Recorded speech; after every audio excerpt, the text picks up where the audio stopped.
예, 유인천 장관님. 네네. 오늘 언론에 보도된 이 기사가 하나 있는데 굉장히 좀 제 마음을 울립니다.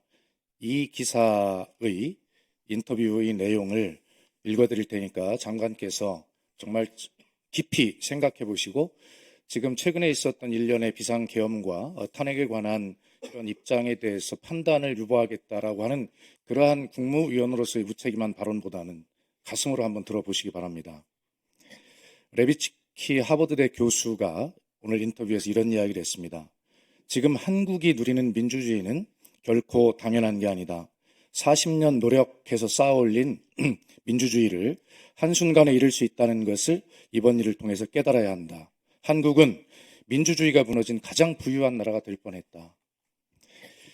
이러한 엄중한 이 사태를 놓고 국무위원으로서 또 정부 대변인으로서 국민께 드리는 호소 말씀을 읽었던 장관으로서 그렇게 무책임한 태도로 답변을 하시면 안 된다라는 말씀을 드리고, 정말 민주주의가 무너질 뻔한 이러한 엄중한 상황에 대해서 깊은 책임감을 통감하시면서 본 의원의 발언에 한번 귀를 기울여 주시기 바랍니다.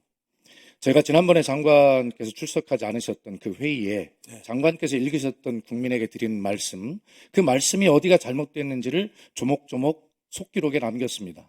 오늘은 이 국회 방송을 통해서 전 국민이 지켜보시기 때문에 국민께 장관이 그렇게 보고했듯이 저도 국민께 이것이 잘못되었다는 말씀을 보고 드리기 위해서 그대로 제가 말씀을 드릴 테니까 한번 들어보시기 바랍니다. 그러면서 앞에 제가 말씀드렸던 이 하버드대 교수의 이 인터뷰 내용, 이 말씀을 가슴에 얹고 한번 들어보시기 바랍니다.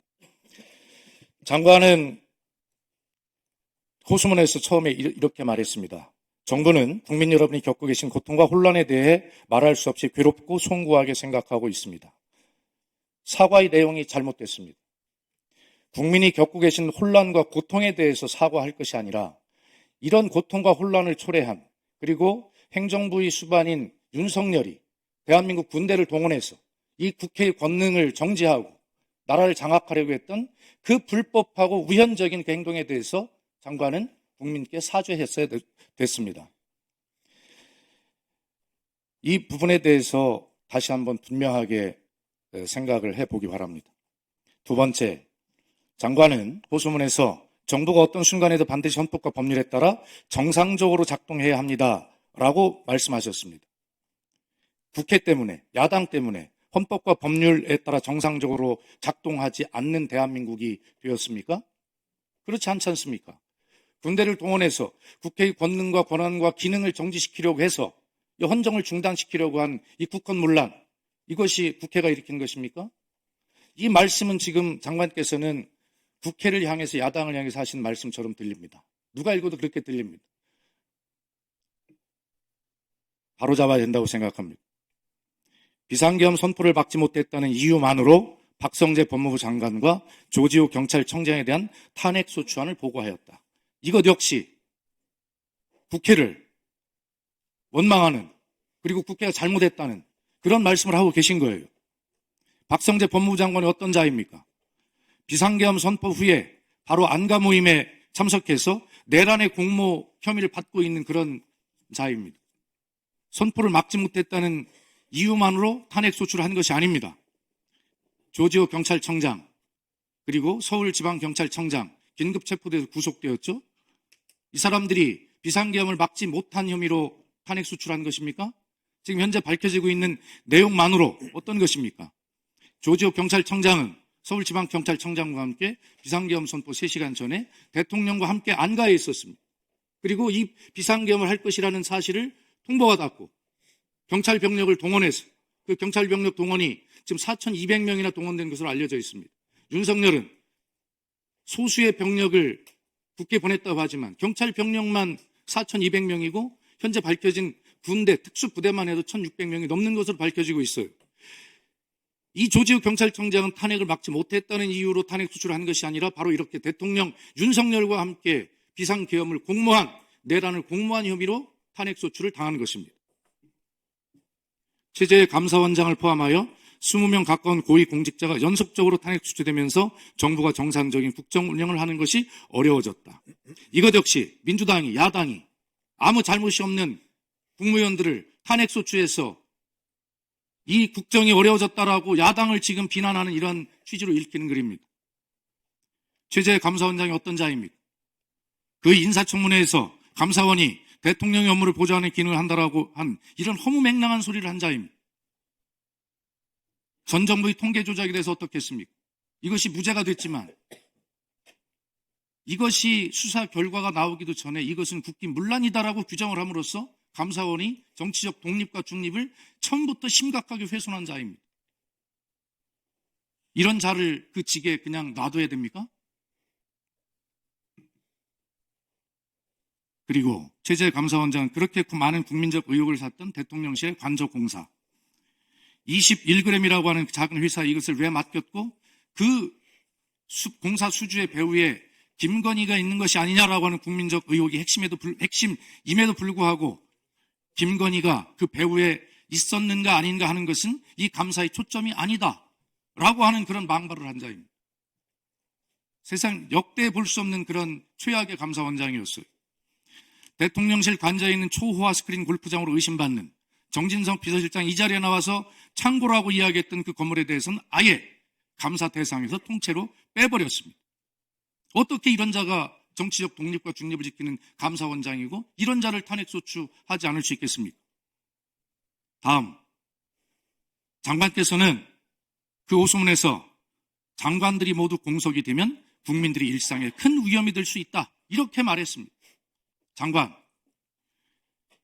이 비상계엄 하나를 막지 못한 국무위원들, 이 국무위원들이 그 자리에 있는 것이 국민의 일상에 큰 위험이 되는 것 아닙니까? 장관은 왜 국회 본회의장에서 국민들을 상대로 그렇게 잘못이 없으면 왜 고개를 숙였어요? 그리고 한미일 그리고 많은 우방들과의 신뢰를 유지해야 한다 이런 이야기를 했습니다. 장관, 이 비상계엄에 대해서 미 국무부 부장관인 커트 캠벨이 뭐라고 했습니까? 심각한 오판이라고 이야기했어요. 이것은 심각한 내정 간섭이 될 수 있는 발언임에도 불구하고 이런 발언을 하고 있는 것입니다. 토니 블링컨 국무부 장관은 탄핵수출 가결 이후에 뭐라고 했습니까? 한국의 민주주의, 탄력 회복성을 보여주었다고 높이 평가하고 있습니다. 한미의 동맹과 한미일의 관계를 해치는 것은 바로 윤석열의 비상계엄과 이런 문제가 동맹 관계를 해치는 것이지, 그리고 조태열 외교부 장관이 비상계엄이 있던 그날 이임하는 미국 대사와 점심을 먹고 그날 오후부터 전화를 안 받았다는 거 아닙니까? 안보 1차장도 전화를 안 받았다는 거 아니에요? 어떻게 미국 대사의 전화를 안 받는 외교장관과 외교부 안보 2차장, 1차장입니까? 있을 수 있습니다. 이런 자들이 바로 한미 동맹을 완전히 해치는 그런 행위 아닙니까? 내용이 더 있습니다만 장관이 국민께 읽었던 이렇게 심각하게 내용의 본질도 모르고 왜곡된 사실이 아닌 이러한 대국민 호소문, 이것은 바로 내란에 동조하는 행위입니다. 법에도 그렇게 되어 있어요. 내란을 선전하는 자는 징역에 처하도록 되어 있습니다. 장관은 단순히 내가 쓴 게 아니고 정부 대변인으로서 그냥 읽은 것뿐이다라고 말씀하고 계시지만 국무위원 자리가 그렇게 한가한 자리가 아닙니다. 그리고 저도 알아봤어요. 장관은 이것에 대해서 반대 의견을 가지고 있었다. 그러나 총리실에서 심한 압박으로 할 수밖에 없었다라고 이야기할 수 있지만 그런 잘못된 것이라는 생각을 갖고 있었으면 직을 걸고 이렇게 해서는 안 된다라고 했어야 되는 것 아닙니까? 정부 대변인으로서 어떻게 국민에게 이렇게 국민을 속이는 담화를 발표할 수 있습니까? 이 부분에 대해서 장관, 지금 기회를 드릴 테니까 1분 드립니다.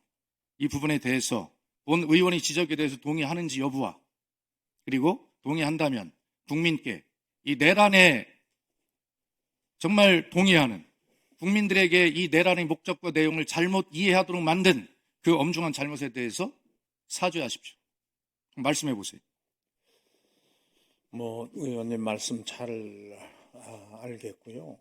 실제적으로 물론 그렇게 해석이 된다면 참 실제 저희들이 그것을 호소문으로 발표할 때는 정말 아까도 말씀드린 것처럼 앞뒤에 그런 뭐 여러 생각이 있는 것이 아니고 정말 이 안타까운 이 혼란스러운 이 현실에 대한 조속한 안정을 위해서 호소문 자체로 그냥 저는 이해를 해주셨으면 좋겠다라는 뜻으로 사실은 말한 겁니다. 그러니까 그 이상도 그 이하도 없고요. 뭐 그렇게 느끼셨다면 제가 사과도 드리겠고요. 또 뭐 그 이외에 뭐 이런 부분이든 어쨌든 국무위원으로서의 전체적인 책임을 벗어날 수는 없습니다. 그러니까 제 입장에서도 책임져야 될 일이 있으면 책임을 져야 되고요. 그래서 그런 뜻으로 말씀드리겠고요. 또 뭐 나중에 제가 뭐 이 자리를 떠나면 훨씬 더 자유롭게 많은 의견을 다시 드리도록 하겠습니다. 나중에 떠나서 자유로울 때 사죄를 하는 것이 아니라 그 자리에서 그 장관이 직으로 국민 호소문을 발표했기 때문에 그 장관이 직으로 국민에게 사죄를 해야 된다니까요.